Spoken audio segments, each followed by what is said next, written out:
이번 검증자문단 회의에는 감염내과 전문의, 백신 전문가 및 임상통계 전문가 등 6인이 참석했습니다. 임상시험 결과입니다. 제출된 임상시험 자료는 미국 등 8개국에서 수행된 다국가 임상시험 1건 등 총 4건으로 안전성과 효과성은 미국 등에서 수행한 3상 임상시험을 통해 평가했습니다. 임상시험에서 백신 또는 대조약물을 투여받은 사람은 43,783명으로 평균 연령은 50.7세이며 여성 45%, 비만, 고혈압, 당뇨 등 기저질환이 있는 사람 40.8%, 65세 이상 19.6%가 포함됐습니다. 효과성 부분입니다. 백신 또는 대조약을 코로나19 감염이 확진되지 않은 39,321명을 대상으로 투여해서 평가했습니다. 평가 결과 백신 투여 14일 이후 약 66.9%의 예방 효과가 나타났고 28일 이후에는 약 66.1%의 예방 효과를 보였으며 백신 투여 14일 후 연령, 기저질환 유무에 관계없이 60% 이상의 예방 효과가 있었습니다. 면역원성 평가입니다. 백신 효과를 예측할 수 있는 간접 지표로서 백신 투여 후 몸 안에서 생성되는 항체의 종류와 양 등 면역 반응을 평가했습니다. 코로나19 바이러스 항원과 결합하는 결합 항체의 경우 혈청 전환율이 95% 이상이었습니다.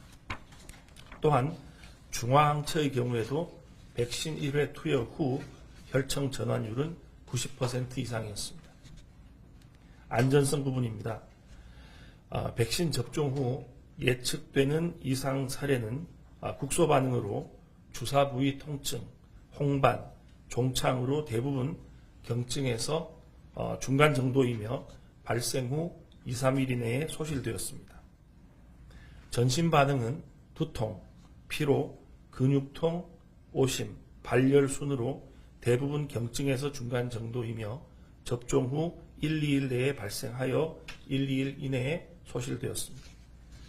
대부분 국소 전신 반응 모두 성인에 비해 65세 이상 고령자에서 발생 빈도와 중증도가 낮았습니다. 백신 투여와 관련성이 있는 예측되지 않은 이상 사례 주요 증상은 오한, 코막힘, 관절통, 기침, 설사 등이 있었습니다. 고령자에서의 이상 사례 발생 빈도는 성인에 비해 낮은 수준으로 전반적으로 연령, 인종, 기저질환에 따른 차이는 보이지 않았습니다. 백신 투여와 관련성을 배제할 수 없는 중대한 약물 이상 반응은 상환, 신경, 근염 등 7건이었으며 임상시험 자료 제출 시점에는 대부분 회복 중이었습니다. 자문 내용 및 결과입니다. 백신의 예방 효과에 대해서 검증 자문단은 제출된 자료에서 18세 이상 1회 투여 14일 후와 28일 후 효과가 확인되었고 면역 반응이 12주까지 유지되고 있어서 허가를 위한 예방 효과는 인정된다고 판단했습니다.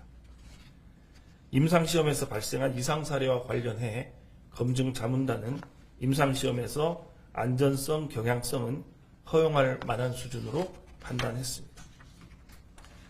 허가심사 관련 이번 주 계획입니다.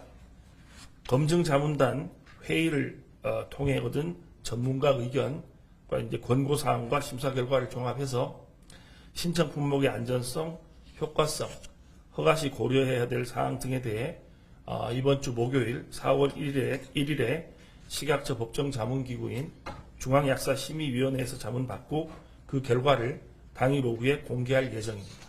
이상입니다.